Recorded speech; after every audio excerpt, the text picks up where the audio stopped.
السلام عليكم. لا تنسوا الإعجاب بالفيديو والاشتراك في القناة تشجيعا لنا لنستمر بنشر المزيد إن شاء الله. السلام عليكم ورحمة الله. ازيكم حبايبي؟ عاملين ايه؟ يا رب تكونوا بخير وبصحة وعافية. اهلا بيكم معايا في مطبخ ماما. النهاردة هنعمل مع بعض احلى مربى فراولة. هنعملها بتكات تطلع معانا حكاية. هيطلع معانا اللون مفيش بعد كده، القوام ما حصلش، الريحة بقى هتقلب لك ريحة الشقة كلها هتبقى ريحتها فراولة.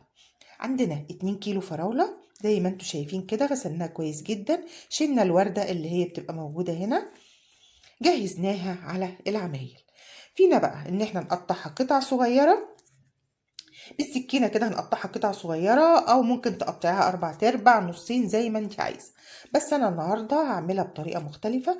انا هاخدها لفة في الكبة عشان عايزاها ناعمة شوية. زي ما انتوا شايفين حبايبي، انا حطيتها في الكبة. انا مش هخليها عصير، انا يعني ايه هنعمها شويه. يعني بدل ما اقعد اقطع بقى ايه قطع صغيره قطع صغيره، لا انا هاخدها لفه في الكبه كده. بس هي هتبقى قطع صغيره جدا، هتبقى خشنه مش عصير. تمام حبايبي، هاخدها لفه في الكبه كده وارجع لكم. بص حبايبي، انا قطعتها، يعني انا خدتها فرمه بس في الكبه، برضو ايه قطع صغيره خالص اهي. هعملها كلها وهرجع لكم تاني. دلوقتي حبايبي خدنا الفراوله زي ما قلت لكم لفه كده في الكبه. بصوا ما عملناهاش عصير، بس ايه نعمناها شويه، يعني ما قطعناهاش قطع، اقل من القطع كمان. تمام. طيب الخطوه اللي بعد كده ايه؟ دول 2 كيلو فراوله، هننزل عليهم بكيلو سكر. يعني كيلو الفراوله عليه نص كيلو سكر. ده كيلو سكر، بسم الله. سكر تموين عادي خالص، لا سكر ابيض ولا، لا مفيش كلام من ده. هنقلب بقى ايه الفراولة مع السكر كده. لو ما كناش ضربناها في الكبة، خدناها لفة كده في الكبة، كنا هنسيب السكر مع الفراولة شوية، نسيبهم مثلا ايه نص ساعة كده عشان الفراولة تنزل الشربات اللي فيها. لكن دلوقتي عشان احنا ضربناها في الكبة فهي نزلت السوائل اللي جواها كلها، فكده هنحطها على البوتاجاز على طول. طبعا احنا شايفينها لونها فاتح خالص، والفراولة بتبقى اللون الاحمر الجميل ده. هقول لكم هنعمل ايه. دلوقتي حطينا الحله بتاعتنا على البوتاجاز بالفراوله بالسكر، الحاجات اللي احنا عملناها مع بعض. وعشان اللون الفاتح ده هنحط ايه؟ عارفين البنجر؟ ادي حبه بنجر على طرف المعلقه. انا بجيب البنجر وافرزه واشيله عندي في الفريزر، بستعمله بقى ايه وقت ما انا احتاج. دول حبه صغيرين جدا، هنزل بيهم على، بصوا هيغيروا لي الدنيا خالص. بصوا، لا ولسه في تكات كتير، بس خليكم معايا. بصوا حبايبي، اللون اختلف خالص، ولسه في تكات تانية زي ما قلت لكم. زي ما احنا شايفين ابتدت الفراولة تعمل ايه. احنا هنعلي البوتاجاز عشان يبقى سهل نشيل الريم ده في الاول بس، وبعد كده هنخلي ايه الفراولة بتاعتنا على نار متوسطة. احنا هنشيل الريم اللي فوق الوش ده، ما ينفعش ان احنا نسيبه.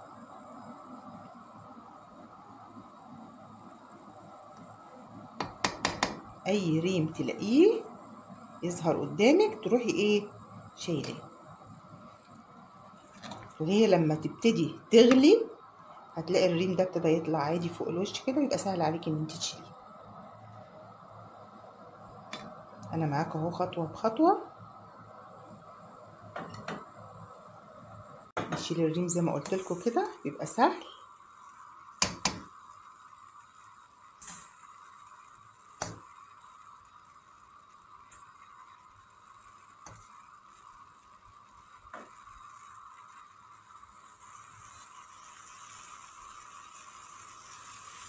هو في الاول بس كده، وبعدين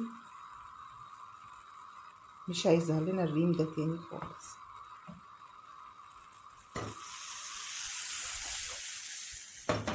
اما احس ان هي هتفور خلاص، اروح انا موطيه البوتاجاز بتاعي بسرعه.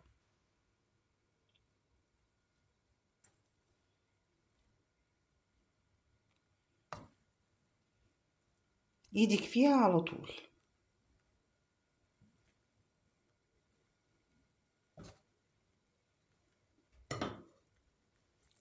كده حبايبي شلنا كل الريم اللي انتوا كنتوا شايفينه، شلناه ما بقاش فيه حاجة خالص.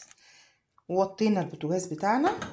هننزل بس بعصرة نص ليمونة، مش هنكتر.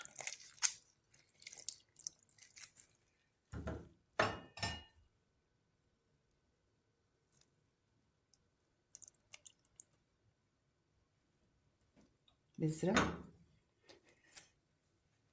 تمام كده حبايبي.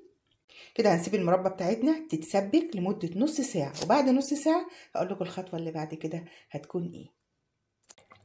دلوقتي حبايبي بعد نص ساعة ده القوام بتاع المربى اللي احنا عملناه. بصوا اتسبكت بقت ايه روعة. هي طبعا علشان لسه سخنة، لسه ما قفلناش عليها، بتكون ايه يعني تحس ان هي سايلة شوية، لكن هي مش، هي بس عشان سخنة، هي لما بتبرد بتتقل. طيب في تكة بقى هنحطها دلوقتي او هنعملها، ايه هي؟ ده كيس الجيلي، جيلي فراولة، هنحطه كله زي ما انتوا شايفين كده. ده بقى هيديها قوام ولون وطعم وريحة كل حاجة. بسم الله. هنحط الكيس كله وقلب بقى، نقلب بقى الجمال ده. بصوا اللون احلى من المربى اللي المصانع بتعملها 100 مرة. بصوا بقى الجمال، شوفوا اللون.